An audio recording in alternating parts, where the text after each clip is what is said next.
After dream, one sleeps, and after the waking state, one sleeps. Hence, waking and dream are non-different.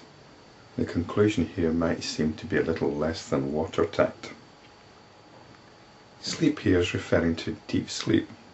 So after dreaming, you go into deep sleep, and after being awake, you go into dream sleep.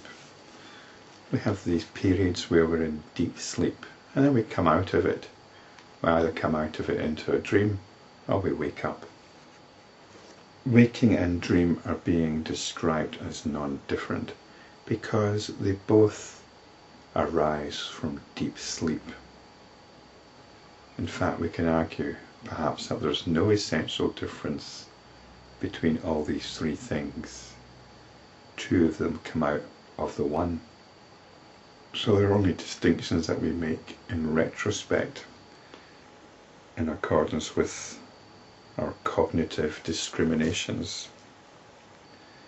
The inert object of consciousness alone is regarded as waking, dream and sleep states, words which have no real meaning. So it's saying this discrimination isn't very real. It's only when consciousness starts thinking in terms of objects, when it starts thinking in terms of time and space, in terms of the past. We think about the past, we create order out of what's happened in the past, and one of the parameters of that order is this distinction between sleep, dream and waking. In this long dream, there is neither order nor disorder. And this is it. It is one long dream. This long dream is stuff happening. There is stuff happening. There is this ongoing creative explosion. And within that creative explosion, our minds are creating order. And we do this by thinking in terms of waking and dreaming in deep sleep. We think in terms of real and unreal, existing and non-existing, space and time and materiality. These are the parameters of our cognitive process. They're the parameters of consciousness, by which consciousness knows itself, by which consciousness objectifies itself. Whatever arises in dream, that alone is, like the movement that arises in air. In the absence of definite causation, order is irrelevant. Whatever arises in dream, that alone is, and that is what is happening right now, at this immediate moment. It's like the movement that arises in air. It's a swirling field of consciousness, of stuff happening. In the absence of definite causation, order is irrelevant. When we're aware that something is happening, we like to ask, why is it happening? What caused it to happen? Where did it all come from? These are the questions we get caught up in. And this is how we get sucked into the notions of the world appearance. We want to know how and why, but spiritually we need to let go of all that. You can still pursue these questions within particular modes of experience, but spiritually we need to be able to let go of it. Let go of that distinction between real and unreal, and between order and disorder, and just be with what is happening. Accept and be open to what is happening. When we try to pin it down, when we try to understand it, we're actually resisting it. We're actually imposing limitation.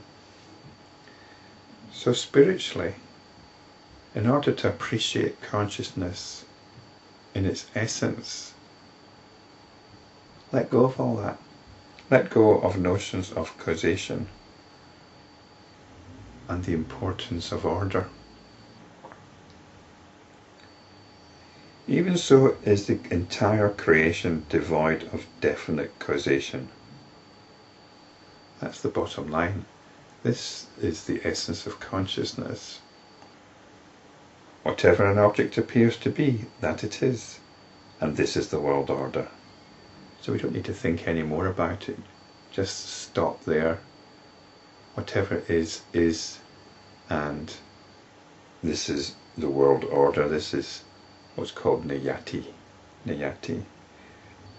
But let's not get caught up in notions of order. There's obviously some kind of order in the sense of intelligence. It's not meaningless, random, chaotic. We could say it is, but these words tend to imply a value judgment, one of hopelessness and despair. It's not. It's exuberance. It's tranquility. It's supreme intelligence. It's supreme abandonment. Dreams are sometimes real and sometimes unreal. Sometimes what's happening right now is that we're caught up in our imagination. Or we might regard our dream as real at the time and unreal subsequently. Hence it is not subject to a fixed principle or order. We need to free ourselves from this anxiety about discerning between what is real and what is unreal, about what is physical and what is imaginary, what is dream and what is waking, what is true and what is false. This is all the cognitive process at work. We tap into consciousness. We come back to that consciousness within which all these discriminations arise. It is pure coincidence. It's lots of things coinciding. A lot of stuff happening and coinciding. The vision that arises on account of magic, I think we can understand that as hypnotism, mantra or drugs, also exists in the waking state. Hence, that which is not conditioned by the waking, dream and deep sleep states, the unconditioned pure consciousness alone is real. So even when we get hallucinations, we generally associate them with the waking state. So all our thinking is conditioned by notions of waking, dream and deep sleep. If we can go beyond that essential discrimination, that essential cognitive discrimination, then we get in touch with what is truly real, and that is pure consciousness.